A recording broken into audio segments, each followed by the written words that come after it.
Elena, connue sous le nom de Ye, est née dans une famille rurale. Sa mère a consacré sa vie à travailler dans la ferme familiale, tandis que son père était chauffeur. Dès leur plus jeune âge, Ye et sa sœur Nina ont participé aux tâches ménagères, à la cuisine et aux soins des animaux. Elles ont assumé ces responsabilités pour aider leurs parents, qui travaillaient dur et rentraient à la maison épuisés chaque soir, en mettant la table et en préparant le thé dans le cadre de leur routine quotidienne. Ye aspire à devenir enseignante, une passion suscitée par l'admiration qu'elle porte à sa première enseignante, Mademoiselle Terran. Cette dernière, récemment diplômée de l'université, était un mentor rayonnant et intelligent qui incitait ses élèves à viser l'excellence scolaire. Ye était déterminée à suivre ses traces et à incarner les mêmes qualités de gentillesse et de savoir dans sa carrière d'enseignante. Ye a excellé dans ses études et a été acceptée dans une école normale après avoir terminé ses études secondaires, ce qui a marqué le début de sa vie urbaine. S'adapter à la vie loin de sa famille pour la première fois était intimidant, car elle n'avait été séparée d'elle que pendant de courtes périodes.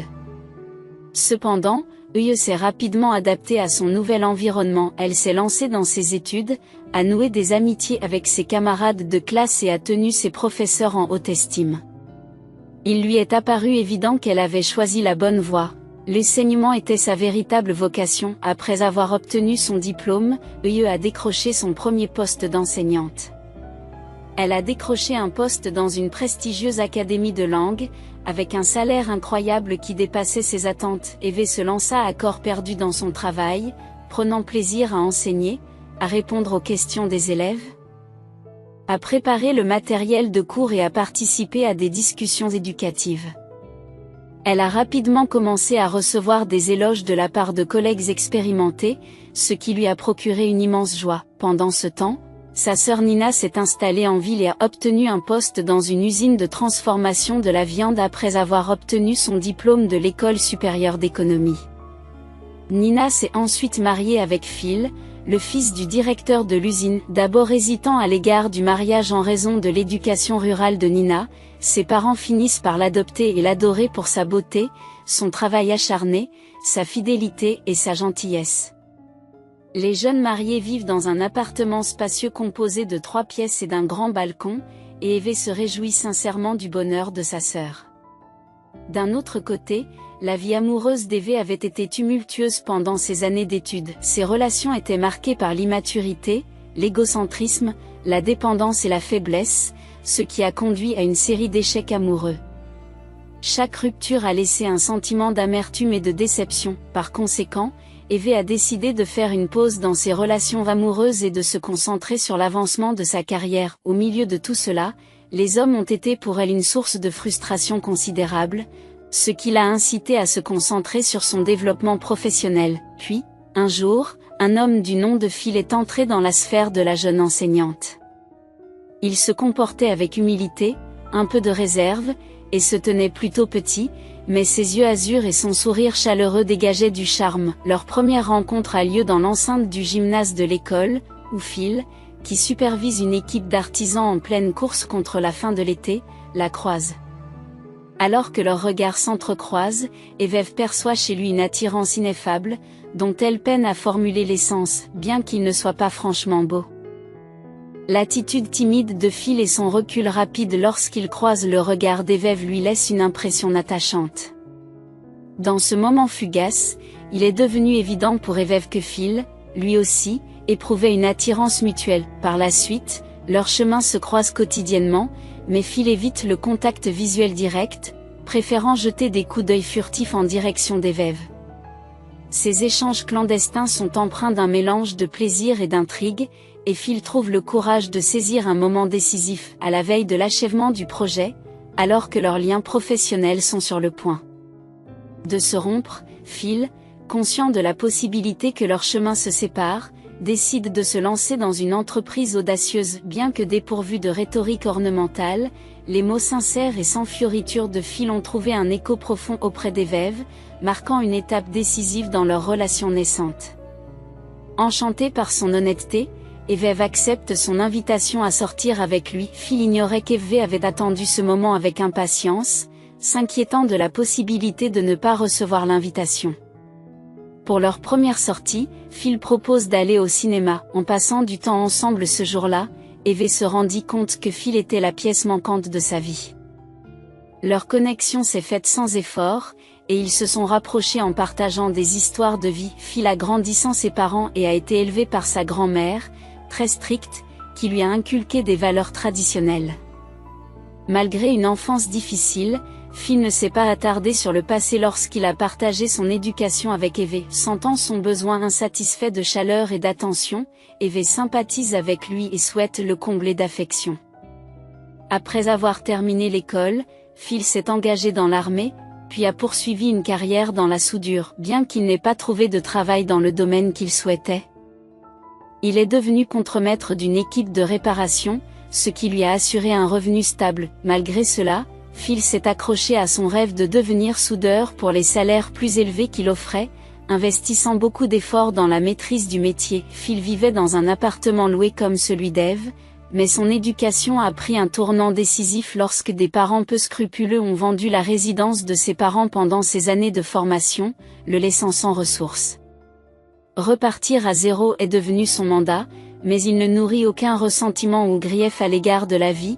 En dépit de sa main injuste, la nature compatissante de Phil transparaît. À l'instar des précédents prétendants d'Eve, il lui assure sa subsistance et lui offre son manteau lors des soirées fraîches.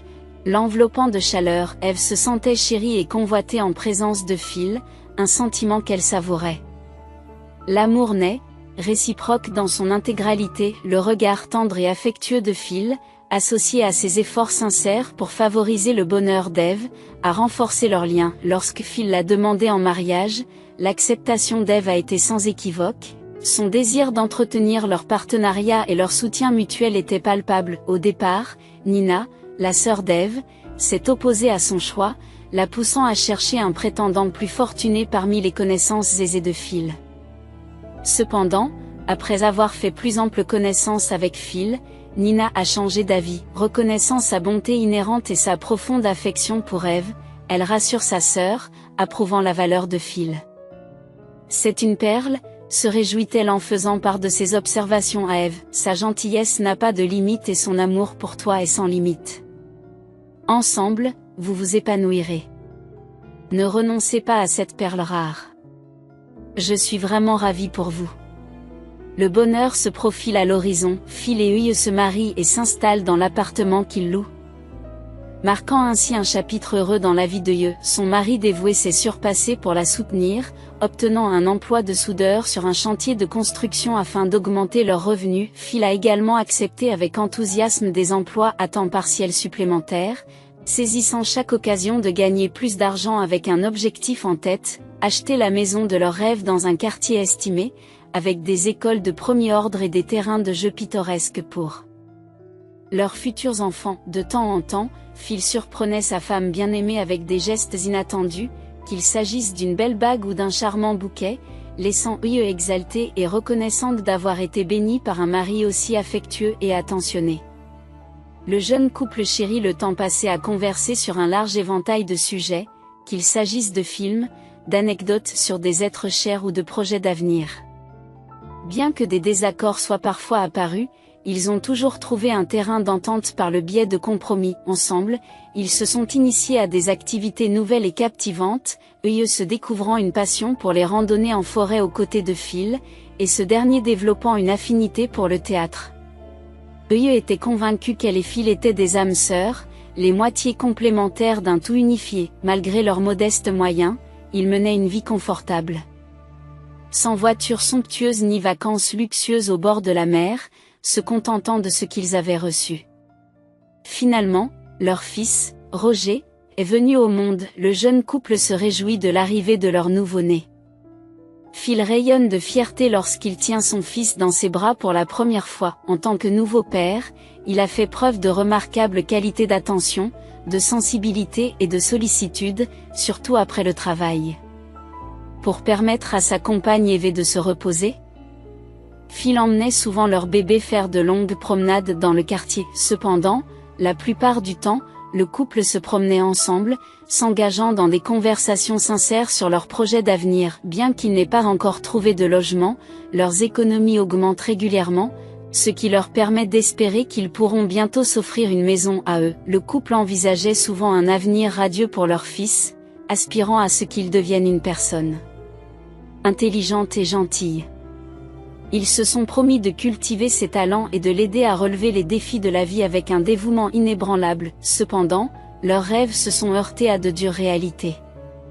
Une série de malheurs a frappé leur petite famille peu après la naissance de leur fils. Tout d'abord, une crise financière a érodé leurs économies, réduisant à néant leurs espoirs d'acheter l'appartement de leurs rêves, alors qu'ils étaient si près d'y parvenir. Accablé par les événements, le couple a dû faire face à la situation, ses émotions mises à nu et ses larmes coulant à flots. Dans un moment poignant, Phil, à l'insu d'Eve, avait déjà imaginé une maison avec 3 chambres à coucher, près d'une excellente école et d'un centre sportif pour leur fils, avant d'être confrontés à un revers dévastateur. Mais ils n'ont pas eu le temps de se décourager, car ils ont dû faire face à des temps difficiles. Le salaire qu'Eve recevait de l'école a été réduit, et les choses ont également été difficiles sur le chantier de construction où Phil travaillait. Son principal revenu provient désormais de contrats de construction privés, et il travaille de longues heures pour subvenir aux besoins de la famille au fur et à mesure que le temps passe. Alors que leur fils Roger grandit et se prépare à entrer en première année, il semble s'adapter aux nouvelles circonstances. L'optimisme quant à un avenir plus radieux commençait à fleurir, offrant un sentiment d'espoir à l'horizon. Cependant, une tragédie s'est produite sur le chantier de construction. Malgré la nature prudente de Phil et son comportement attentif, les propriétaires du chantier ont négligé les mesures de sécurité pour économiser de l'argent, ce qui a conduit à un accident mortel. Phil est tragiquement tombé du toit d'un supermarché en construction sur le béton dur en contrebas. Les secours arrivent et confirment son décès, annonçant la terrible nouvelle à Eve le lendemain matin. Son départ soudain a bouleversé son monde, la privant de la volonté de continuer. Si son bien-aimé est parti, se dit-elle, à quoi bon affronter le nouveau jour? Eve se rendit compte qu'elle ne rencontrerait jamais une autre âme comme Phil, les individus aussi exceptionnels semblaient rares, et elle ne ressentait aucun besoin pour qui que ce soit d'autre. Elle se languit de son sourire, de son regard et de la présence réconfortante qu'il lui apportait autrefois. L'angoisse de ne pas pouvoir serrer son bien-aimé dans ses bras était comme une douleur physique pour Evie. Les objets personnels de Phil, ses vêtements, ses livres et ses lunettes, l'entouraient, lui rappelant cruellement qu'il ne reviendrait jamais à la maison. L'idée de ne plus jamais l'embrasser, de ne plus jamais partager une blague avec lui ou avec leur fils était insupportable. Désespérée, Evie se tourne vers l'alcool, tout en sachant qu'il s'agit d'une voie destructrice. Son seul désir était d'échapper au chagrin écrasant, même si ce n'était que pour un moment fugace. Quel aurait été le sort d'Evie sans l'intervention de Na? En accueillant Roger temporairement, Na s'est rendu compte qu'Evie était incapable de s'occuper d'elle-même, et encore moins de son enfant. Perdue dans son chagrin, Evie néglige les émotions et les peurs de son fils. C'est la maladie de Roger qui a ramené Evie à la réalité. Hospitalisé pour une pneumonie, il est dans un état critique. Alors que Nina annonce la nouvelle en pleurant, se reprochant des soins inadéquats, la gravité de la situation devient évidente. La fièvre et le délire de Roger ont été attribués à l'immense stress provoqué par la mort de son père et les troubles émotionnels de sa mère. Après un séjour précaire de 24 heures aux soins intensifs, l'état de santé de Roger s'est amélioré. Le médecin conseille à Evie de ne pas baisser la garde et de cesser de noyer son chagrin dans l'alcool. Il était temps pour Evie de se réengager dans la vie. Il ne pouvait pas ramener Phil, mais il ne pouvait pas se permettre de perdre leur fils. Cette prise de conscience marque un tournant pour Evie. Son fils lui inspire une peur sans précédent et provoque une transformation en elle. Prenant sa vie en main, elle a arrêté de boire, a repris le travail et s'est engagée dans un rôle de mère attentionnée et aimante. Eve rendit fidèlement visite à son fils à l'hôpital tous les jours, pour voir Roger mûrir au-delà de son âge. Les fardeaux qu'il portait l'avaient prématurément vieilli, sa forme frêle et son regard mélancolique peignant un sombre tableau. Eve se rendit compte de la profondeur du traumatisme de son fils et réalisa son rôle essentiel de mère forte et solidaire. Admettant sa négligence passée, elle a décidé de devenir l'incarnation d'une mère dévouée, prodiguant à Roger une attention et des soins inébranlables. En raison des loyers exorbitants de la ville, Eve est contrainte de retourner dans son village, une décision d'autant plus motivée par la perte récente de son père, victime d'une crise cardiaque, sa mère âgée ayant besoin d'aide. Le déménagement s'est avéré pratique et nécessaire. Roger s'est inscrit à l'école du village et Eve y a trouvé un poste d'enseignant. Cependant, les contraintes financières se sont rapidement fait sentir, poussant Eve à envisager un changement d'emploi en raison de la grande disparité des salaires entre l'école du village et les institutions urbaines. Elle s'efforce de joindre les deux bouts, mais la suggestion d'un voisin lui offre une solution prometteuse. Son neveu possède un magasin dans le marché central animé de City City, spécialisé dans les vêtements, les chaussures et les accessoires. Le magasin avait besoin d'un vendeur, et l'homme attira Eve avec un salaire compétitif et une part des bénéfices. Les horaires de travail lui convenaient également. Eve a dû quitter sa carrière bien-aimée d'enseignante pour enfants, sa véritable passion. Mais face aux difficultés, elle a pris la décision difficile de faire ses adieux à son école. Pendant longtemps, Eve a ressenti une profonde nostalgie à l'égard de ses élèves, de ses collègues et de l'environnement scolaire. La vue d'enfants en uniforme dans les rues lui rappelait sa vie passée. Cependant, elle a accepté sa nouvelle réalité dans le monde de la vente au détail, faisant face à des clients indécis, à des rivaux qui déclenchent des controverses et au fardeau des responsabilités financières.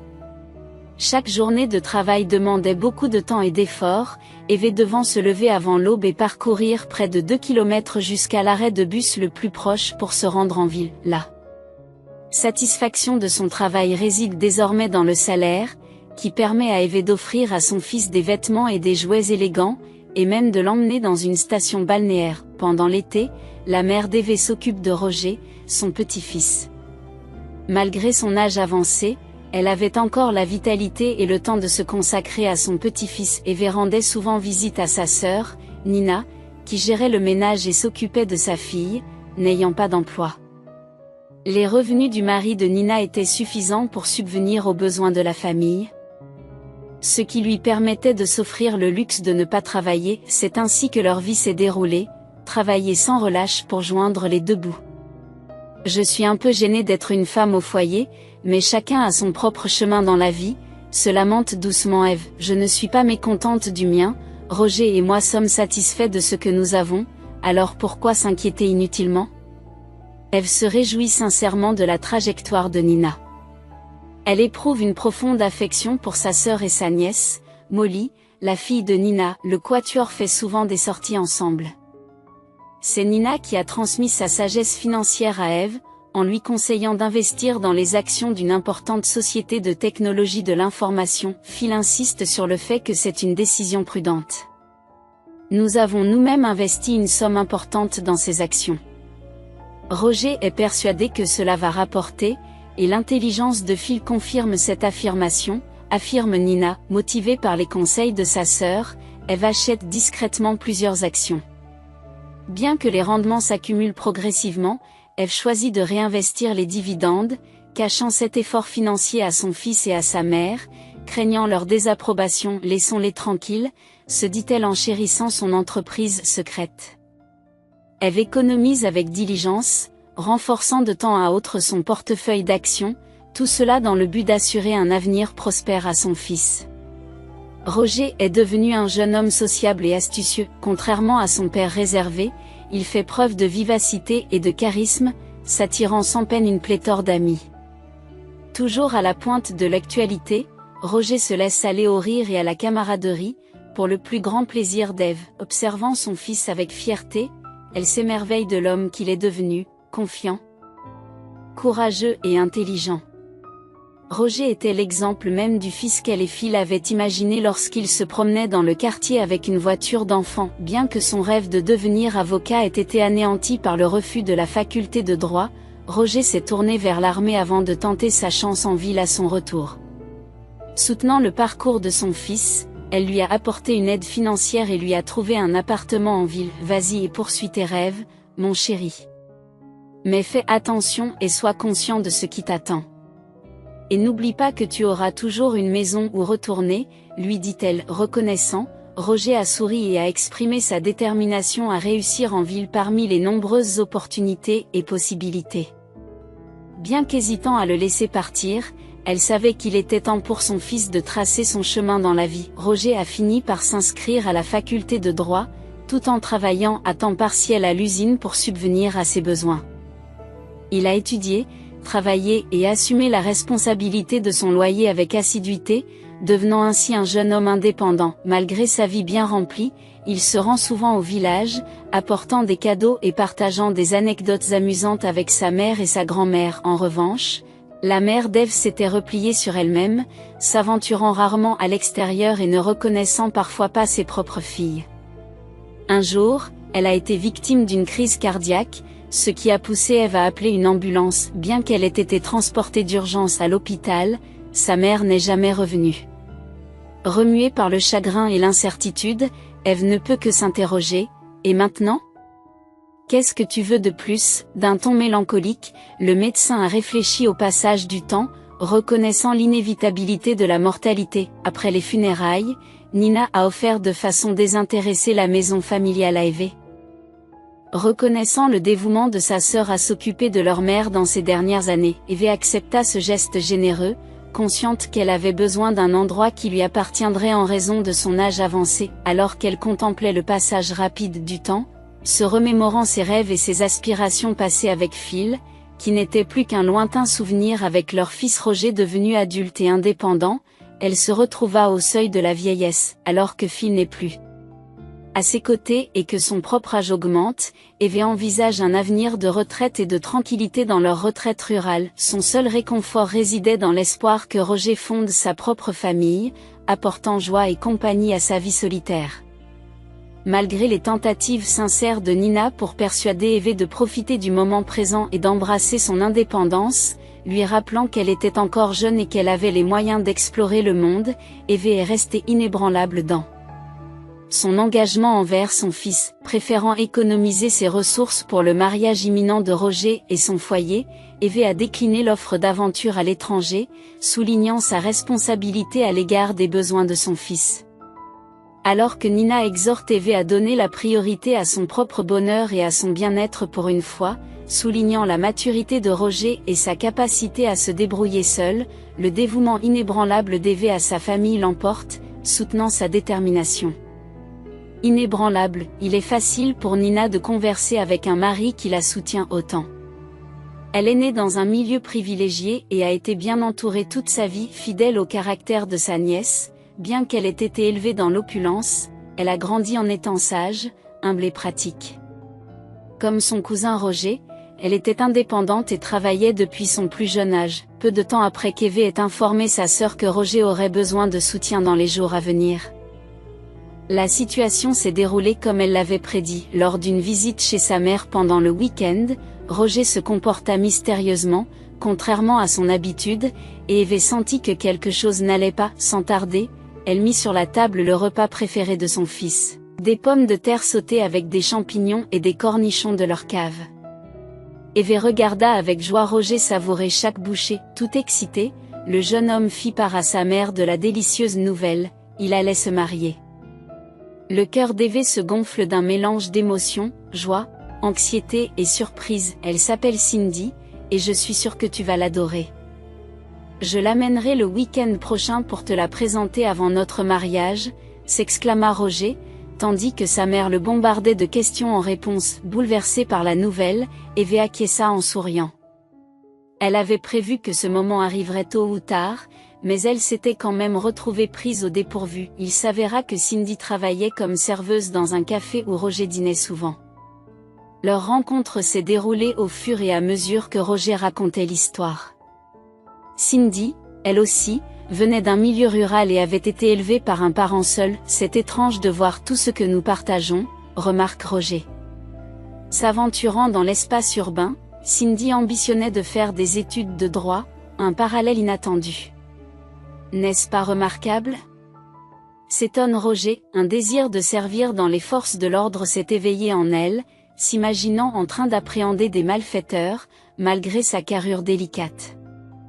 Quel genre d'officier pourrait-elle être, se demande Roger. Hélas, ses aspirations se heurtent à l'obstacle des examens universitaires. Peu encline à se replier sur ses origines villageoises, Cindy s'interroge sur la suite de son parcours. Elle est originaire d'un modeste hameau, où elle et sa mère s'occupent de 5 jeunes frères et sœurs. Elle a donc trouvé un emploi de serveuse de café. « Depuis combien de temps êtes-vous ensemble ?» demande son fils. « Presque 6 mois, répond Roger, dont le sourire trahit sa profonde affection. « Maman, elle est incroyable, elle s'occupe de mes besoins, entretient notre maison et éblouit par ses talents culinaires. Nous partageons l'appartement que je loue depuis 4 mois, poursuit-il, et j'ai récemment fait ma demande en mariage. » Soupirant de contentement, sa mère exprime sa joie, tout en rappelant les préparatifs du mariage. « Il y a beaucoup de choses à planifier », a-t-elle fait remarquer. Du lieu à la tenue vestimentaire, du traiteur aux invitations. Roger, quant à lui, a fait une proposition différente. « Nous avons opté pour la simplicité, » explique-t-il, « une cérémonie tranquille au bureau de l'état civil suffira. » En acceptant leur choix, la mère de Cindy a silencieusement mis de côté ses vieux rêves d'un mariage grandiose pour son fils bien-aimé. La célébration se déroule dans la joie, les invités bien habillés se rassemblent, accompagnés d'un toast master plein d'entrain, d'un grand gâteau et d'une table chargée de mets délicieux. Cependant, si le jeune couple avait choisi une autre voie, qu'il en soit ainsi, en fin de compte, c'était leur journée spéciale. Le week-end suivant, Roger et sa fiancée vinrent rendre visite à Eve, qui avait préparé un festin extravagant composé de salades, de viande grillée et d'amuse-gueules complexes. Eve se sentait nerveuse, impatiente de ravir sa future belle-fille et d'accueillir chaleureusement Cindy dans leur maison. Elle recherchait la perfection pour que Roger soit fier de sa mère. Cindy, jeune femme svelte et de petite taille, séduit la foule par ses grands yeux sombres, ses sourcils délicats et sa frange épaisse. Vêtue d'une robe bleue simple mais de bon goût et chaussée de chaussures à petits talons, elle semblait d'abord réservée, examinant son environnement avec un soupçon de timidité. Peu à peu, Eve se rendit compte que l'attitude modeste de Cindy n'était qu'une façade calculée. Elle était observatrice, délibérée dans ses actions et prompte à tirer des conclusions. Roger a détendu l'atmosphère avec son humour, divertissant les invités avec des blagues et suscitant des conversations intéressantes. Toujours vif, énergique et sociable, il attirait l'attention sans effort. Parallèlement, Cindy enchantait Eve par sa grâce et les regards amoureux qu'elle échangeait avec son fiancé. Il y avait une tendresse et une affection palpables dans leurs interactions, Roger rendant la pareille à Cindy en lui tenant tendrement la main. De temps à autre, un magnifique lien d'amour et d'unité s'épanouissait entre le jeune couple, remplissant le cœur d'Eve de joie. En peu de temps, Roger et Cindy échangèrent leurs vœux, ce qui incita Eve à proposer une célébration dans un café confortable avec leurs amis. Même si ce n'était pas un grand mariage, ce serait tout de même une belle affaire. Au fil des ans, Eve a économisé de l'argent grâce à son travail et aux investissements judicieux suggérés par sa sœur. Elle avait d'abord prévu d'acheter un appartement en ville, mais elle s'est vite rendue compte que la vie au village lui apportait du bonheur, entourée de visages paisibles et accueillants. À l'approche de la retraite, Eve a trouvé du réconfort dans son village et a décidé de ne pas déménager. Seule sa sœur était au courant de ses économies, car Eve préférait la modestie. Elle voulait que Roger cultive l'indépendance et la réussite par lui-même, en donnant la priorité à son parcours dans la vie. Cachés sur un compte bancaire, il y avait des fonds dont Eve avait judicieusement investi dans des actions sur la recommandation du mari de sa sœur. Ces investissements avaient considérablement augmenté et constituaient une source de revenus pour les noces à venir de son fils. Eve a effectué un retrait de son compte, prévoyant qu'il couvrirait le coût des vacances somptueuses qu'elle prévoyait d'offrir à un jeune couple. Lorsque son fils, Roger, lui rendit visite, elle lui tendit une enveloppe volumineuse. Interloqué, Roger jette un coup d'œil à l'intérieur et s'exclame « Quelle belle surprise, où l'as-tu trouvé ?» Eve sourit et répond « J'ai économisé pour cela, dans l'intention que vous fassiez la fête tous les deux, acheter des bagues exquises, des vêtements, et dîner dans un restaurant chic avec des amis, amusez-vous bien. » Roger sourit en signe d'appréciation, mais hésite, peut-être devrions-nous économiser l'argent pour un appartement. Eve répliqua, vous gagnez tous les deux assez pour payer un loyer, et un mariage n'arrive qu'une fois. De plus, je sais que le travail a été difficile pour toi, Roger, tu t'inquiètes d'un salaire trop bas et d'un emploi incertain. Je m'inquiète pour toi et Cindy. Roger soupire et avoue, j'ai peur de tomber malade et Cindy gagne modestement sa vie en tant que serveuse, j'aimerais avoir une situation plus stable. Eve, en regardant son fils adulte se débattre, se dit que les soucis financiers sont monnaie courante, surtout lorsqu'on a une famille à charge. Auditivement, elle lui dit, ne t'inquiète pas, mon fils, une fois que tu auras terminé tes études, tu auras l'occasion de trouver un meilleur emploi. Tu es un jeune homme brillant et séduisant, n'importe quelle entreprise aurait de la chance de t'avoir. Roger soupira lourdement, mais ils ne m'embaucheront pas, j'ai été expulsé. Eve sursauta, pourquoi? Roger répondit calmement, pour avoir séché des cours. Le cœur d'Eve se brisa, elle faillit verser des larmes, mais elle savait que Roger avait plus que jamais besoin de son soutien. Elle avait imaginé que son fils deviendrait un avocat prospère, compétent et bien payé. La révélation est tombée comme un coup près. C'est ça, s'est exclamé Roger avec frustration, en regardant sa mère. J'ai dû faire des heures supplémentaires et j'ai manqué de nombreux cours. Les absences accumulées ont fini par me rattraper.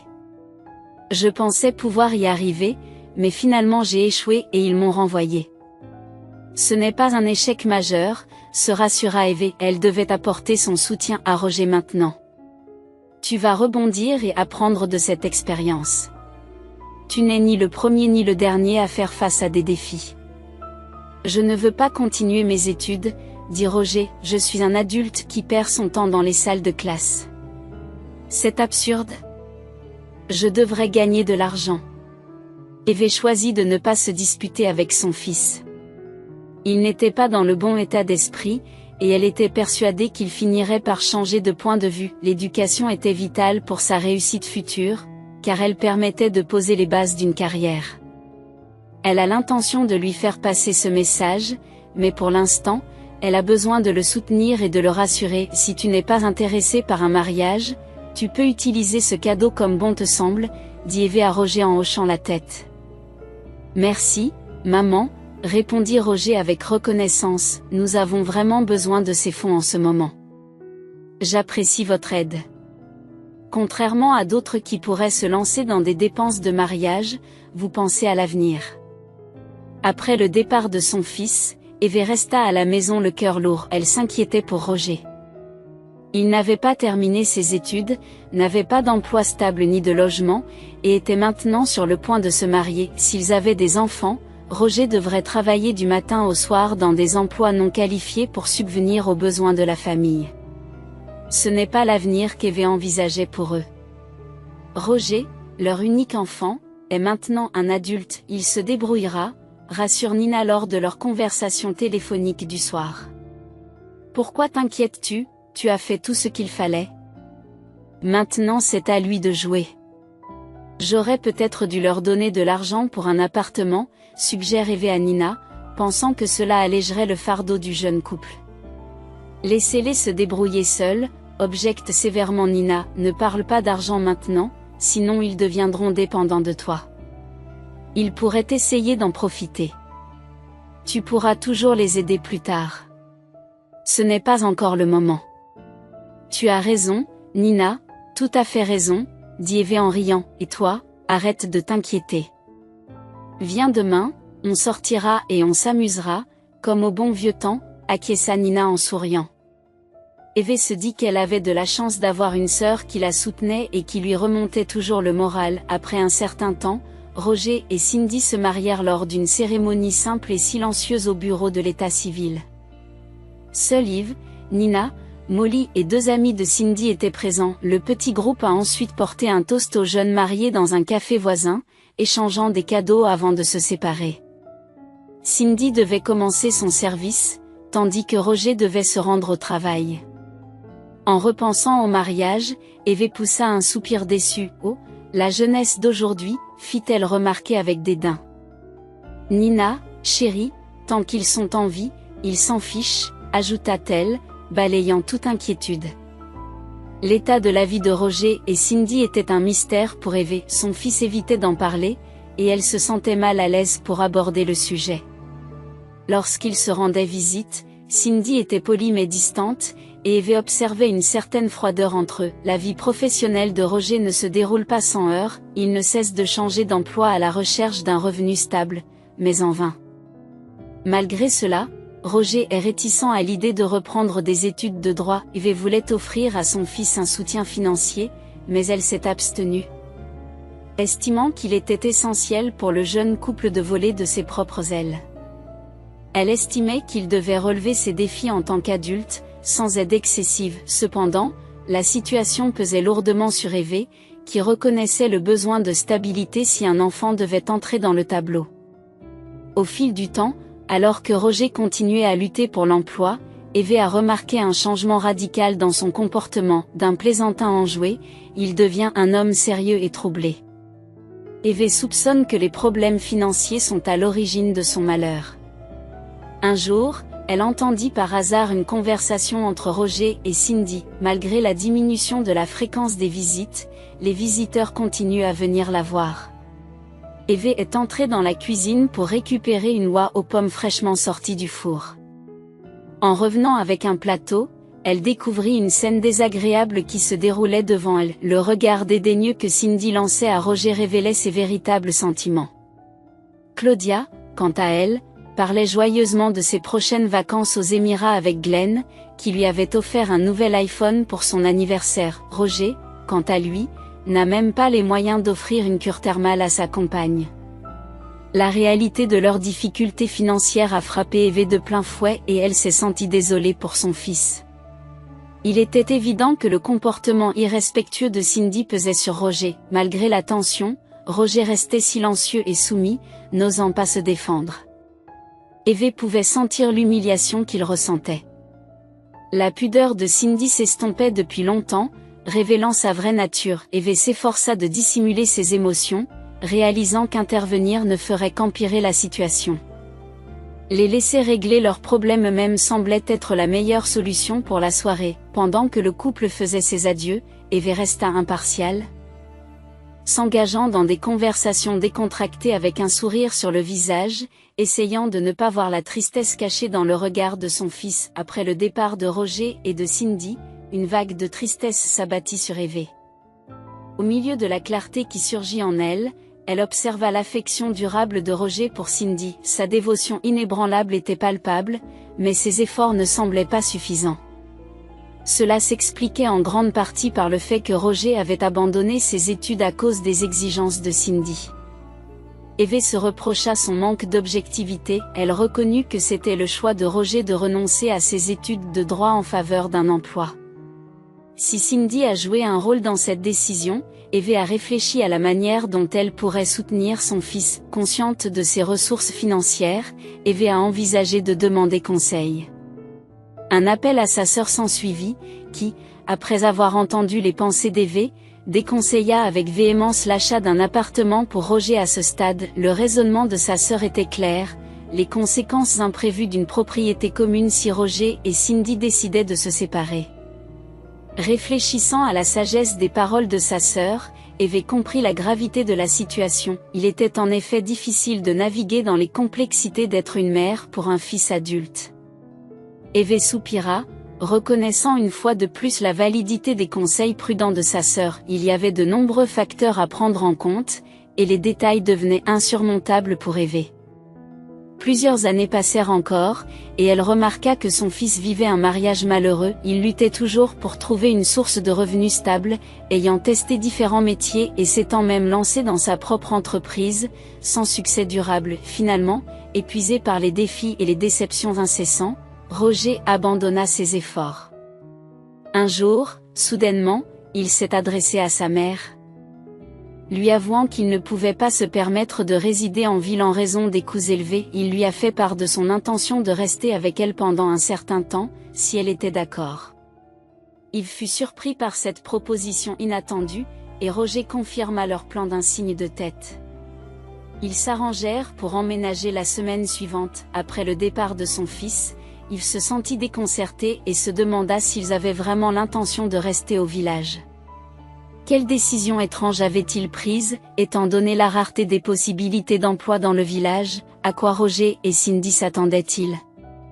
Néanmoins, Yves choisit de ne pas contester la décision de son fils, peut-être cherchait-il à s'évader de leur situation difficile et envisageait-il la vie au village comme une alternative. Si la vie en ville ne leur convenait pas, peut-être cela pourrait-il servir de solution. La cohabitation avec Roger et Cindy a commencé par une discussion sur les conditions de vie.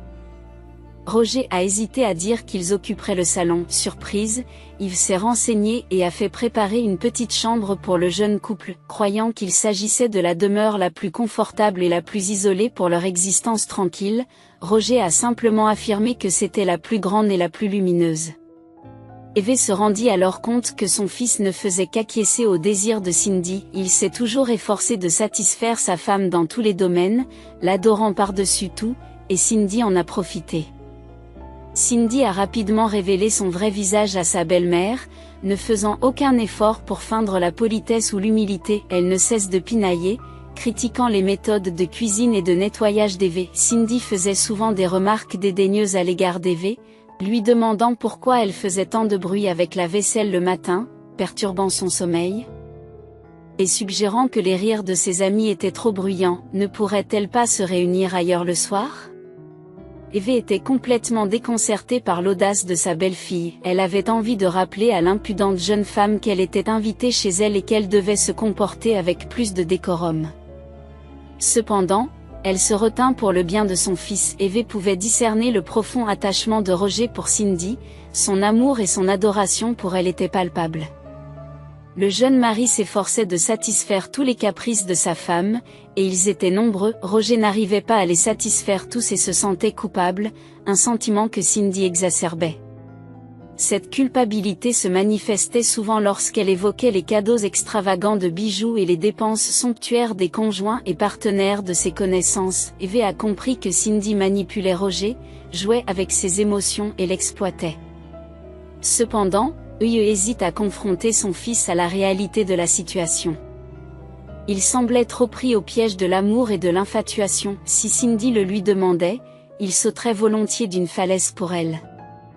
Entre-temps, Roger a trouvé un emploi à la scierie locale. Le travail est pénible, mais la rémunération est suffisante pour permettre à Cindy de se rendre de temps en temps en ville pour faire du shopping et se restaurer. Cindy, quant à elle, ne s'intéresse guère à la recherche d'un emploi. Où pourrais-je trouver un travail convenable dans ce village? Se lamente-t-elle, je ne peux plus me rendre en ville tous les jours comme avant. Eve, se souvenant de ses propres déplacements solitaires au marché central, rétorque, vous n'avez pas de mari à charge, mais plutôt un enfant à élever. Cindy rejette la comparaison de Eve et soupire paresseusement, les temps et les circonstances changent. Premièrement, j'ai la chance d'être mariée, car aujourd'hui, la charge financière incombe à l'homme et non à la femme. Deuxièmement, je ne me précipite pas dans la maternité, ce serait imprudent sans un foyer stable. Troisièmement, je traverse actuellement une phase difficile. Pensez-vous qu'il était facile de travailler de nuit comme serveuse et de faire face à des clients exigeants? J'ai besoin de temps pour récupérer et me ressaisir. Bien que Eve ait beaucoup de choses à répondre à sa belle-fille, elle choisit le silence, donnant la priorité à la tranquillité d'esprit de son fils. Il était déjà aux prises avec l'adversité, et elle ne voyait pas la nécessité d'aggraver ses frustrations. Au fur et à mesure que Cindy passe du temps avec Eve, la femme remarque le manque d'affection de Cindy envers Roger, qui se manifeste par des expressions, des paroles et des actions désagréables. Malgré tous ces signes, Cindy resta avec Roger pour une raison simple, elle doutait de trouver une autre personne qui ferait autant d'efforts pour elle. Les rares sentiments profonds de Roger pour Cindy étaient connus d'elle, et elle a profité de sa loyauté et de son obéissance. Le comportement arrogant et irrespectueux de Cindy envers sa belle-mère en présence de Roger, avec ses regards méprisants et ses remarques acerbes, a donné à Eve l'impression qu'elle n'était pas la bienvenue dans sa propre maison. Pour réduire les contacts avec sa belle-fille, la mère de Roger a commencé à rendre visite à des voisins et à passer la nuit chez sa sœur. Nina suggère de fixer fermement des limites à la belle-fille irrespectueuse, mais Eve hésite, se sentant mal à l'aise à l'idée de confronter Cindy. Bien que Cindy se soit constamment plainte à Roger de sa mère, la dépeignant sous un jour négatif, Roger a cru aveuglément le point de vue biaisé de sa femme. Il a défendu Cindy, la considérant comme une femme merveilleuse, exhortant sa mère à ne pas la considérer comme une adversaire et à essayer de se réconcilier avec elle. Sans engager de discussion avec Eve, j'ai tenté d'expliquer calmement mon point de vue. Je préfère éviter de converser avec elle. Elle a l'habitude d'orienter les discussions en sa faveur et de me présenter comme l'adversaire. C'est le nœud du problème, se lamente Roger en secouant la tête. Malheureusement, Cindy croit que vous avez du mépris pour elle. Elle perçoit des critiques ou de la négligence dans vos actions. Pourquoi lui confier des tâches de cuisine ? Cindy est en difficulté et mérite un peu de répit. Je lui ai simplement suggéré de débarrasser son assiette, je ne l'ai pas forcé à travailler. Contrairement à ce que vous pensez, c'est moi qui gère la plupart des tâches de la maison. Le regard de Roger s'emplit de tristesse, mais Eve reconnaît qu'il est inutile de le raisonner. Il reste inconscient du fait que Cindy, qu'il adore, orchestre le chaos dans sa vie et celle de sa mère.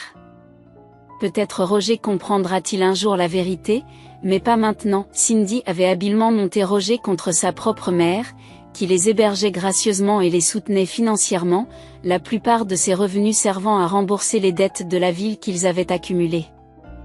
La situation est pénible. Eve ne voyait aucune solution viable en vue et ne pouvait qu'espérer une prise de conscience de la part de Roger. Parfois, elle avait envie d'expulser l'impudente de la résidence, mais cela signifierait perdre son fils pour toujours. Franchement, cette maison appartenait à Roger depuis le décès de sa mère. Eve réalisa soudain que de telles circonstances malheureuses se produisaient souvent. Même si la maladie de sa mère nécessitait une aide urgente, rien ne laissait présager son départ imminent. Eve réfléchit longuement à ce scénario, envisageant la possibilité que sa mère parte brusquement un jour. Elle pensa aussi à Roger. Que se passerait-il si des prétendants inattendus à l'héritage apparaissaient ?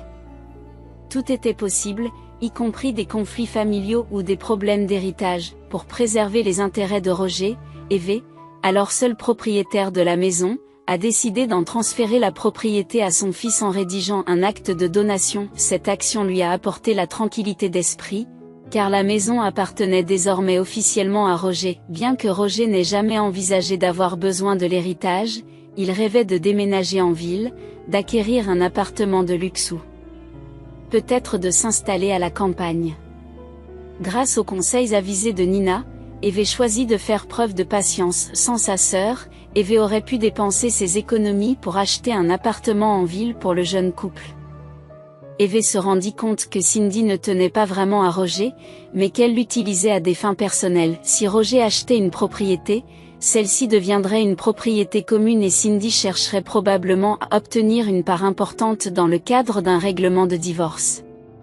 Eve espérait que Roger finirait par voir clair dans cette façade de fausse affection. Elle était consciente que sa sœur était confrontée à des difficultés et que Roger pourrait avoir besoin d'un soutien financier à l'avenir.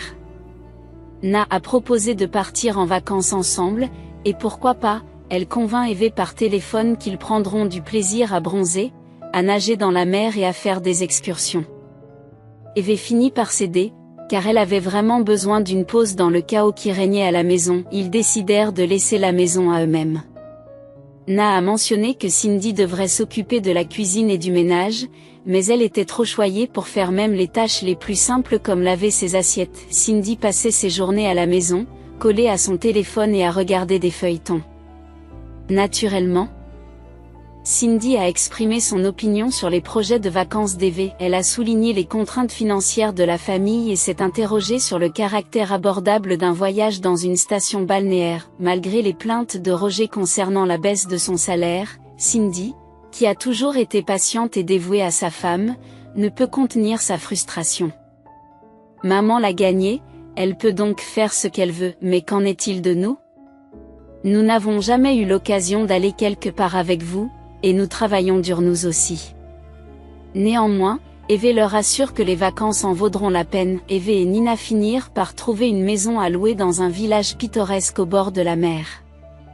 Pendant leur séjour, les sœurs ont fait de longues promenades, nagé dans les vagues, profité du soleil et exploré diverses attractions. Eve a également réalisé un rêve de longue date en faisant un tour palpitant en jet ski avec un jeune conducteur audacieux, sentant les embruns sur son visage tandis qu'il fonçait sur la mer sans fin. C'était un mélange de peur et d'excitation comme elle n'en avait jamais connu auparavant. Le soir, les sœurs s'aventuraient même dans les discothèques, dansant comme si elles étaient redevenues jeunes. « Merci, Nina, de m'avoir sauvée », dit Yves avec une joie sincère. « Je me sens 10 ans plus jeune, et ça se voit », ajoute-t-elle en souriant. Nina complimenta Yves, notant à quel point elle était reposée et belle. Pour la première fois depuis de nombreuses années, Yves s'est admiré dans le miroir, découvrant un reflet bronzé et rafraîchi. L'éclat de ses yeux et la vitalité de son visage témoignent d'un nouveau sentiment de vie et d'énergie, laissant derrière elle ses problèmes, notamment une belle-fille exigeante et des conflits familiaux. Yves a ressenti une transformation rajeunissante. Elle se sentait plus forte, plus belle, plus énergique et voyait le monde sous un jour positif. Un soir, les sœurs se sont attardées sur la plage, s'émerveillant des vastes étoiles et de la lune jaune brillante qui dessinait un chemin scintillant sur la mer. C'est un véritable enchantement, remarque Yves. En effet, acquiesça Nina, c'est dommage que nous devions partir demain. Cet endroit va me manquer. Rêvant d'une autre vie et d'un autre monde, Yves souhaitait rester plus longtemps, loin du stress de la maison. Léna exprima sa frustration, se sentant submergée par les responsabilités. Leur conversation fut interrompue par une voix charmante qui les salua chaleureusement. Les deux femmes furent surprises par l'apparition soudaine d'un homme svelte aux cheveux grisonnants sur les tempes. Il les accueille avec un sourire charmant et un comportement amical. Vêtu de manière décontractée d'un jean retroussé et d'un t-shirt noir ample, l'étranger dégageait une impression de style et de charme. « Bonsoir à vous aussi », répondit Nina en leur nom à toutes les deux, en lui rendant son salut chaleureux. Engageant la conversation, l'homme, prénommé Geoffrey, explique qu'il vient d'arriver ce jour-là et qu'il a pris une chambre au 2e étage du café. Pendant ce temps, les sœurs savourent leur dîner, sirotant du vin, grignotant des brochettes et profitant de la musique en direct. Geoffrey ne peut s'empêcher de remarquer les deux jolies femmes célibataires à une table voisine et décide de les aborder. S'excusant de la surprise initiale qu'il a pu causer, Geoffrey exprime son désir de se faire de nouveaux amis, attiré par la gentillesse qui émane des sourires de ces femmes. Nina, prise d'une pointe de remords, mentionne leur départ le lendemain en raison d'un vol à la mi-journée. Le sourire de Geoffrey s'estompe brièvement, car il ressent lui aussi une pointe de déception face à l'occasion manquée de faire plus ample connaissance avec elle. La perspective de passer leurs vacances en trio semblait séduisante et prometteuse. Il y avait une attirance indéniable vers Geoffrey. Un certain charme et un charisme qui les captivaient tous les deux. Elle ressentait des émotions inconnues, car elle n'avait rien vécu de tel au cours des 3 dernières décennies. Alors qu'il ne reste qu'une soirée à passer, le sourire de Geoffrey est accueillant et il leur propose d'en profiter au maximum pour créer des souvenirs impérissables. Rassurant, il lui promet de lui faire découvrir des lieux étonnants qu'elle va adorer.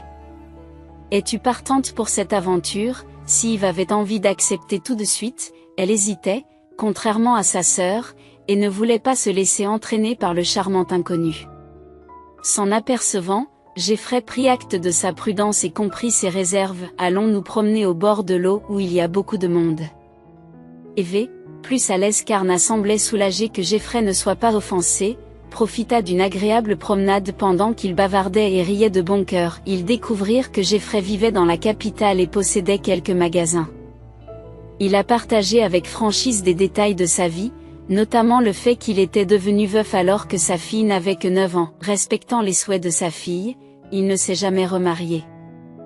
Na, qui ne vit elle aussi que pour son fils, s'est sentie concernée. Endurant beaucoup pour lui, Geoffrey regardait Eve avec un vif intérêt, suscitant en elle une vague d'émotion qui lui rappelait sa jeunesse.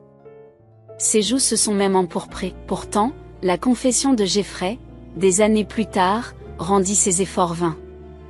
Je me suis rendu compte que ce n'était pas l'approche la plus efficace. Ma fille est devenue un peu indulgente, mais elle a trouvé un mari qui tolère ses caprices, tout comme moi.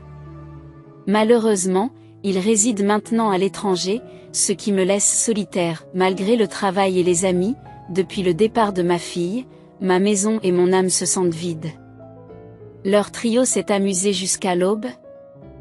Comme s'il était transporté dans sa jeunesse, Jeffrey, faisant preuve d'une réelle sympathie à l'égard d'Eve, cherchait parfois à lui faire plaisir, effleurant sa main par inadvertance. Dans ces moments-là, elle souhaitait que le temps se fige. À l'aube, les sœurs se dirigèrent vers leur cottage. « Je n'aime pas vous dire adieu », avoua Jeffrey, le regard fixé sur Eve. « Alors échangeons nos numéros, » dit Nina. « Nous avons passé un excellent moment. Nous pourrions peut-être nous retrouver l'année prochaine, en restant connectés, nous pourrions planifier d'autres vacances ensemble. Ne serait-ce pas splendide ? Absolument, répondit Jeffrey en demandant les chiffres d'Eve. Elle accepta, rayonnant de la chaleur et de la tendresse qui émanaient de lui, désirant se perdre entièrement dans cette affection. Le regret envahit Jeffrey lorsqu'il réalisa qu'il s'était rencontré trop tard. Avec un sourire, il s'empresse de taper le numéro d'Eve sur son téléphone. Voilà, nous avons échangé nos numéros. Nous ne nous perdrons pas de vue, remarque-t-il. Eve acquiesce, tout en sachant au fond d'elle-même que cet échange ne signifie pas grand-chose. Le conte de fées presque naissant entre eux ne se concrétiserait jamais. Demain, ou plutôt aujourd'hui, Nina et elle rentreraient chez elle. Retournée à la maison exiguë du village, à la belle-fille désapprobatrice, au fils docile, leurs problèmes ne disparaîtraient pas pendant son absence. Quant à Jeffrey, aujourd'hui, il tournerait la page. Un homme comme lui n'était pas fait pour elle, trop brillant, trop bon, et elle, bien sûr, était trop âgée pour de telles activités. Cela l'attristait, mais c'était la dure vérité de la vie. Nina remarqua l'expression mélancolique d'Eve lorsqu'elles furent enfin seules. « Il s'est vraiment pris d'affection pour toi », dit-elle en plaisantant. Eve la repoussait avec un sourire. Elle savait que les pensées de Jeffrey persisteraient, sa voix douce, ses manières charmantes, son regard captivant. Pourtant, elle savait qu'elle disparaîtrait de sa mémoire dès le lendemain. Cela n'avait pas d'importance. Sans le savoir, Jeffrey avait laissé une marque profonde dans sa vie. Eve ne rentre chez elle que tard dans la soirée, avant leur vol. Malgré une courte sieste, elle se sentait encore fatiguée et épuisée par la nuit agitée et l'imminence du vol. Les fenêtres de la maison étaient grandes ouvertes et le doux bourdonnement de la télévision s'en échappait. Le journal télévisé du soir retentissait en arrière-plan. Eve était sur le point d'entrer dans la maison avec un sourire lorsque la voix de Cindy attira son attention. Visiblement occupée dans la cuisine à enseigner une tâche simple, Cindy mentionna que Roger arriverait bientôt pour envoyer Eve chercher du lait chez Madame RUP, et qu'il déplacerait discrètement ses affaires à l'extérieur de la porte. C'est un jeu d'enfant. Nous en avons discuté à maintes reprises. Pourquoi s'inquiéter ? Rassure Cindy. Roger hésite, n'est-ce pas un peu dur ? C'est ma mère. C'est sa maison, pas seulement la tienne. Cindy rétorque, tu m'as montré l'acte de donation. Si c'est le cas, pourquoi devrais-je supporter son harcèlement constant ? Eve, chérie, je t'ai dit à maintes reprises qu'elle cherchait à entrer en conflit avec nous. Je ne peux plus supporter de vivre avec ta mère, c'est soit moi, soit elle. Roger, concédant à contre-séure, marmonna, d'accord, d'accord. Alors, quel est le plan ? Cindy l'avertit, reste vigilant. Ne faiblissez pas. Prenons les choses en main. Nous affirmons nos limites personnelles. Eve se tenait sous la fenêtre, ne se sentant ni vivante ni morte.